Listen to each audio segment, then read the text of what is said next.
Es filtrado usando TDF. Este filtrado usando TDF no se puede hacer una implementación en tiempo real, porque lo que vamos a ocupar para hacer este filtrado es convertir la señal a su dominio espectral y en el espectro, literal, hacer el filtrado, porque al final de cuentas eso es lo que está pasando, ¿no? Entonces, una señal que tengo aquí XDN entra a un sistema que está definido por su respuesta al impulso HDN y tengo como salida la señal YDN. Y yo ya sé que YDN entonces es la convolución de la señal con la respuesta al impulso de mi sistema. Como estoy haciendo la convolución en el tiempo, entonces tengo esas dualidades propias de la transformada de Fourier. Aquí tengo a través de Fourier, entonces en el Fourier esta señal XDN tiene un espectro que es XDE a la J omega, y esta señal la respuesta al impulso tiene una descripción que es la función de transferencia, que es HDE a la J omega. En el caso de los sistemas o del procesamiento en tiempo real, o sea, conforme voy adquiriendo la señal, voy generando la señal de salida, no puedo utilizar el enfoque que voy a ver, porque lo que necesito es, si yo tengo la señal completa, o sea, yo conozco en su totalidad o cortada por una ventana a toda XDN. XDN entonces es una señal conocida y es una señal que puedo procesar y puedo encontrar de esta señal la serie de Fourier, y esa serie de Fourier, como es una señal que está acotada en tiempo, entonces tengo en el espectro, ya no tengo x de e a la j omega, sino tengo x de e a la jk omega 0, haciendo la sustitución de tengo tantos valores de frecuencia, o parto el círculo unitario en k elementos que están determinados por la frecuencia o por la resolución espectral que logro con mi señal en tiempo discreto. Entonces, la señal de tiempo discreto tiene en total n número de muestras, y con este valor calculo el valor de omega 0 como 2pi sobre n, es decir, la resolución espectral que yo tengo del espectro, o la aproximación del espectro de mi señal, que es esta forma que está acá, depende del número de muestras que yo tengo en la señal. Entonces empieza a haber una relación de, si yo tengo muchas muestras, la resolución espectral va a ser mucho menor, o mucho más pequeña, es decir, los intervalos de frecuencia van a ser más pequeños, pero también voy a necesitar más cómputo para poder estimar a esta, que es la representación de la serie de Fourier de este sistema, y este está dividido por 1 sobre n, además, recordando eso. Entonces, si yo tengo una señal discreta, yo puedo calcular la serie de Fourier, y la serie de Fourier la calculo con la ecuación de la serie de Fourier que habíamos visto en la clase pasada. Entonces, esa ecuación que decía x de k es igual a 1 sobre n por la sumatoria sobre uno de los periodos de x de n por e a la menos jk omega 0n. Que ya habíamos visto que esta señal, o sea, esa transformación que estoy haciendo, en realidad es un producto interno entre la señal y cada uno de los componentes cosenoidales que forman a mi serie de Fourier, y sobre los cuales estoy proyectando mi señal como un vector sobre esos componentes. Entonces, esta ecuación, con lo que habíamos visto la clase pasada, la puedo expresar como un producto interno entre 1 sobre n a la señal, considerándola como un vector. Voy a ponerle esta notación un poco, y esta, o sea, para calcular los n componentes utilizo esa matriz que le llamo la matriz E, o la matriz de transformación de Fourier. Esta señal es de 1 por n, esta es una matriz que mide n por n, y lo que obtengo como resultado es que este vector x de k es en realidad este es un vector que mide 1 por n. Las dimensiones internas son coincidentes entre estas proyecciones, y entonces tengo finalmente 1 por n, que son las dimensiones exteriores del producto de matrices, ¿no? Es el producto interior. Ahora, cada una de estas XKs, y vale la pena aquí que ponga la descripción de E, la descripción de E está dada así, sería E a la menos J, y en este índice voy a correr el valor de K. Entonces, para la primera columna, déjenme borrar lo de arriba para hacer un poquito más grande esta matriz, que se entienda mejor. Esa matriz E, yo borro esta, yo pongo aquí la relación que tengo, que necesito. Entonces, este es x1 sobre n por x de n, que es vector, por la matriz E. La matriz E, decía, está formada por, sobre las columnas va k igual a 0, k igual a 1, k igual a 2, hasta, ya hemos dicho que esto es hasta k igual a n, que es el número de muestras que tengo de mi señal. Y sobre los renglones de la matriz va n igual a 0, n igual a 1, n igual a 2, hasta n igual a n, número de muestras. Y se me pasa un poco, entonces acá. Y entonces en cada uno de las celdas de esta matriz tengo aquí e a la menos j k omega 0 n, que en el caso de la primera sería 0 por 0, que esto es 1. Y de hecho, como para toda esta columna k es igual a 0, entonces todos estos valores van a ser 1. 1, 1, 1, puntos suspensivos, 1. Lo mismo va a suceder con esta que está acá, que tengo 1, 1, puntos suspensivos, 1, porque como es la multiplicación, cada uno de los integrantes de esta celda es e a la menos jk omega 0 por n, entonces n es igual a 0 para todo este renglón y por lo tanto todos los valores van a ser 1. K es igual a 0 para todo este renglón y por lo tanto todos los valores van a ser igual a 1. Y cuando multiplico la matriz, la señal esta x de n, que es un vector, por esta, en realidad el vector x no lo estoy multiplicando por 1 o por la identidad, y por eso el componente x0, que está relacionado con la k igual a 0, es igual al valor promedio de la señal, porque estoy multiplicándola por esto y dividiéndolo entre el número de muestras.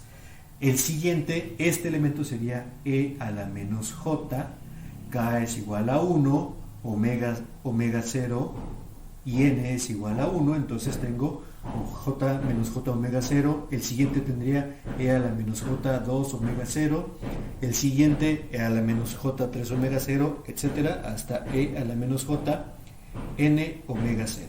El siguiente elemento sería e a la menos j 2 omega 0, e a la menos j 2 por 2, 4 omega 0, etcétera, hasta e a la menos j 2n omega 0. Puntos suspensivos, puntos suspensivos, suspensivos, suspensivos. Este término sería e a la menos j n, que es k omega 0, y este término e a la menos j n omega 0 ya lo había calculado acá, y en eso se basa la transformada rápida de Fourier para hacerlo de manera rápida, porque muchos de estos componentes que están adentro de esta matriz ya los había calculado previamente, porque todos son múltiplos, como vimos. En realidad lo que hago es multiplicar o calcular estos valores en el círculo unitario, partiendo el círculo en las n componentes que yo tenía, y yo sé que este valor y este valor comparten signo de la parte real y las partes imaginarias son opuestas. Entonces no tengo que calcular todo el círculo unitario y solamente necesito calcular el primer cuadrante del círculo unitario, porque si reflejo este o estos valores que están acá por la simetría circular que tiene la transformada de Fourier, estos valores son los mismos en el eje real, pero con signo contrario, y son los mismos en el eje imaginario.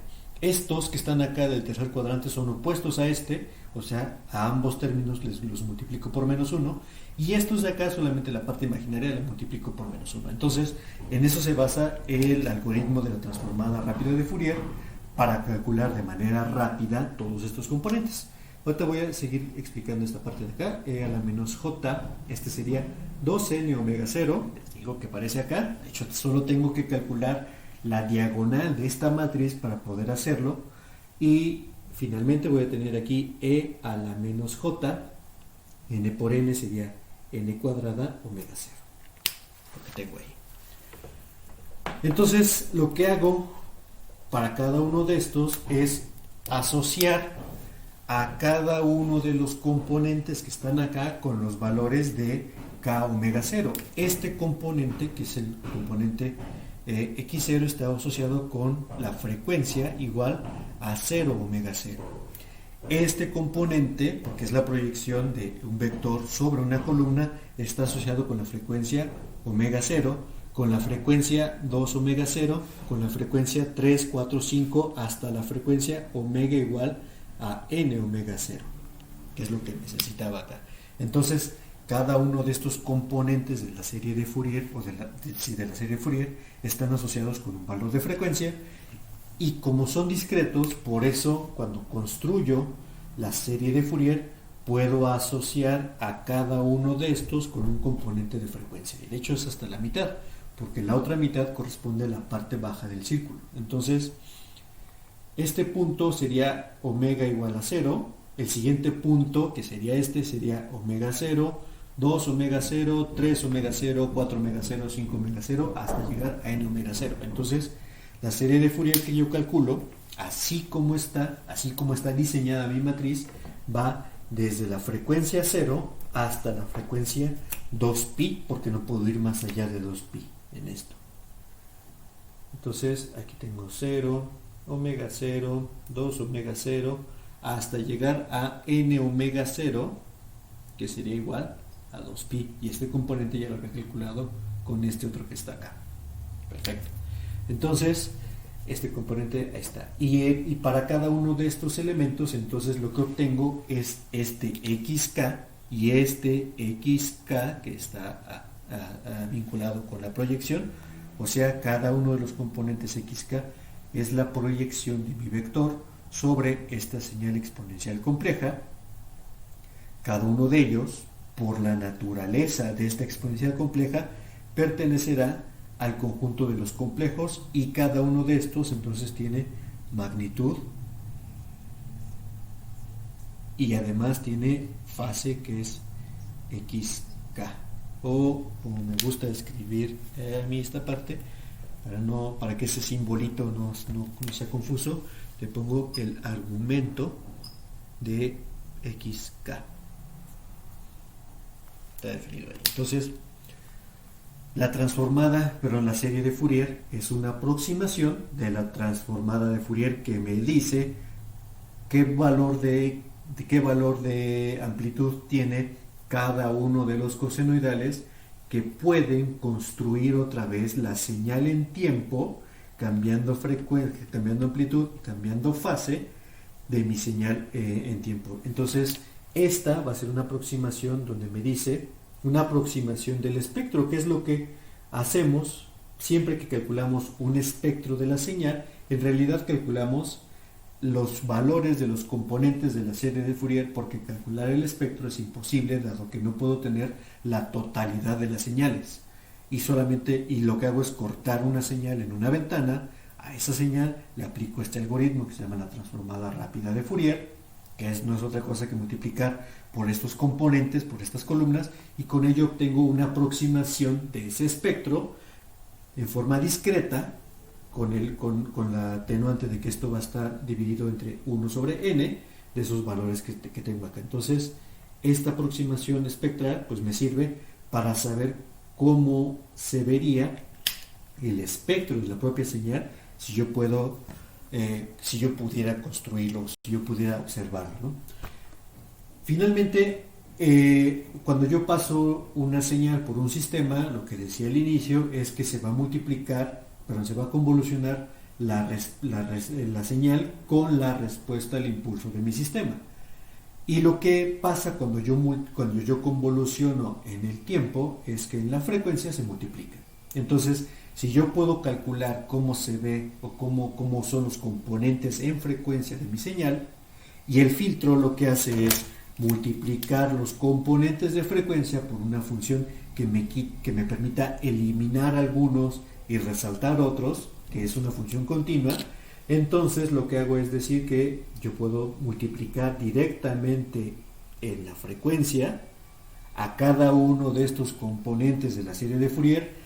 A este le multiplico por 1, a este le multiplico por 1, a este le multiplico por 1 y a este le multiplico por 0, y entonces convierto directamente en la frecuencia, deformo en la frecuencia el espectro de la propia señal, que es quitar estos componentes que están acá. Como estoy multiplicando por una señal cuadrada, obviamente en el tiempo voy a tener un efecto que es el convolucionar con una señal que es no causal, y por eso digo, porque estoy quitando estos componentes, estoy haciendo un filtrado perfecto de mi señal. Van hasta acá y estos de acá los quito, les pongo valores de 0. Entonces, como es un filtrado perfecto, dependiente de corte infinita, en el tiempo la única forma que yo pudiera haber hecho eso es utilizando una señal, un sistema no causal, un sistema que se anticipa a la salida. Por eso digo que este método de filtrar en frecuencia no es posible de implementarlo en tiempo real, porque no puedo tener una señal o un sistema que sea no causal. Pero si yo conozco la totalidad de una señal, como puede ser una señal fisiológica, un ECG, un EEG, un electromiograma, entonces al conocer la totalidad de la señal, puedo hacer esto, puedo quitar componentes a mi discreción, y no solamente dejar esta forma, sino podría quitar ese componente, quitar este componente, dejar este, quitar este, dejar este, quitar este. Entonces, en la frecuencia, en el dominio de la frecuencia, puedo deformar esta serie de Fourier que está acá. Y luego, si yo puedo tomar este camino de ir del tiempo a la frecuencia, lo deformo en la frecuencia y lo regreso al tiempo mediante la transformada inversa de Fourier. Entonces, construyo el espectro, lo deformo, construyo ese nuevo espectro deformado, lo regreso al tiempo a través de la ecuación de síntesis. Esta es la ecuación de análisis, y la ecuación de síntesis no es otra cosa más que pasar todos estos términos, este y este, del espectro deformado, ahora a mi señal. Entonces, con esa construí mi ecuación o mis xk's.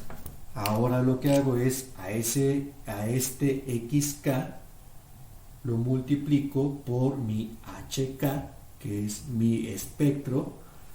Esto es lo que quiero deformar. Esto es ahora el contenido espectral que quiero recuperar con la transformada inversa de Fourier. Lo multiplico, como dice acá, por n, y lo multiplico, esta transformada, o sea, esta multiplicación. Ahora, aquí hay que tener cuidado. Esta es una multiplicación muestra a muestra de la señal. O sea, cada uno de los componentes se multiplica con cada uno de los componentes que están en esta señal, y por lo tanto, esto forma un vector. Todo esto es un vector de 1 por n, otra vez. Y ahora multiplico del lado izquierdo, o hago el producto interior del lado izquierdo con el complejo conjugado de la matriz E, y con eso obtengo mi nueva señal, que sería y de n, que está filtrada en la frecuencia mediante una técnica computacional, porque no puedo hacerlo en tiempo real, todas las características que estoy poniendo aquí. Y entonces tengo una señal que está filtrada con un filtro de las condiciones que yo quiera que sea ese filtro, que es este de acá. Y ya no me importa si es causal, si no es causal, porque tengo la totalidad de la señal, y entonces puedo hacerle lo que yo quiera. Básicamente lo que hago siempre en el filtrado, y lo que principalmente observo es la magnitud. Entonces puedo generar un filtro perfectamente ideal donde multiplico por 1, multiplico por 0, o de hacer un filtro que vaya atenuando para aminorar el efecto de la no causalidad que va a generar el tener estos cambios abruptos de frecuencia, o incluso un filtro, y además un filtro que tenga fase cero, porque al hacer todos estos reales no voy a deformar para nada la señal, voy a filtrar de manera perfecta, con la salvedad que solo puedo hacerlo fuera lo que se llama offline, o sea, fuera de línea. No puedo hacer este filtrado perfecto conforme va adquiriendo la señal, sino necesito la totalidad de la señal para poder hacerlo, y eso va a requerir un poder de cómputo un poco más elevado que lo que sucedería con una ecuación de diferencias, porque la ecuación de diferencias, que es finalmente el filtrado que yo hago, requiere muy pocas operaciones, que son multiplicar y sumar. En este caso necesito calcular la matriz de transformación, necesito multiplicar cada uno de los componentes, para calcular la matriz de transformación, calcular los componentes para que me den x de k, multiplicar por la forma idealizada de mi filtro y luego regresar al tiempo para ver los efectos de mi filtrado. La ventaja de esto es que el filtrado es perfecto, no tengo fase, no tengo deformación de fase, o incluso puedo hacer que la fase se recupere, porque cada uno de estos elementos, como están expresados acá, yo tendría a los elementos xk, que son números complejos, es decir, los puedo representar como una magnitud r por e a la j teta de cada uno de ellos que están acá. Y para hacerlo un poco más explícito, r de k es un vector por e a la j teta de k, o teta sub k, mejor le pongo subíndice en lugar de vector. O sea, estos tienen una rk a la j teta k, y puedo multiplicarlos por cada uno de estos hk, que van a tener otra magnitud, que sería pk por e a la j, y aquí le voy a poner phi k. Entonces, cuando yo multiplico, este término de acá corresponde al h de k. Entonces, el y de k, que es el resultado de multiplicar h de k por, x de k por h de k, va a ser igual a rk por pk, que es la magnitud de los componentes por la magnitud de la respuesta del filtro, por e, es la misma base, a la j teta k por phi k. Entonces puedo hacerle a la señal lo que yo quiera. Si dejo que todos los pks sean el mismo término, o sea, todos sean 1, no le estoy cambiando la magnitud de los componentes, y lo que puedo hacer es un filtro que está diseñado para corregir la fase de este es más, no es por, esto es más, está sumándose. Puedo hacer un sistema que corrija las fases al diseñar una respuesta HDK que haga esa corrección de fase, y no necesito generar absolutamente, construyo esta señal y la regreso a través de la transformada inversa de Fourier, que es mediante esta ecuación que está acá. O a cada uno de los RKs lo multiplico por distintos valores de magnitud sin cambio de fase, y entonces tengo un filtrado que solamente altera la magnitud, pero no deforma o no cambia la fase de los componentes que dieron origen a esa señal en el tiempo. Entonces, el filtrado a través de la transformada de Fourier, de diseñar esta respuesta, es muy potente, pero no puede ser implementado en línea por las necesidades que yo tengo. Y voy a tener siempre un filtrado, no siempre, pero casi siempre va a ser un filtrado estable, porque no voy a hacer que esta señal sea inestable, no voy a poner polos, ni siquiera necesito saber la distribución de polos y ceros. O sea, estoy manejando esto directamente como una función y después regresándola en el tiempo. O sea, no tengo esas complejidades que podría tener una ecuación de diferencias para este caso. Altero literalmente el espectro de la señal, y lo que tengo de la salida es un espectro de la señal reconstruida con su espectro alterado en función de lo que yo necesito recuperar de componentes de frecuencia o de corrección de fase para la misma. Entonces, es una herramienta muy potente, pero solamente puede ser aplicada para señales que están completamente almacenadas. Si no, no tiene sentido hacerlo, y no puede ser implementado en un sistema en tiempo real.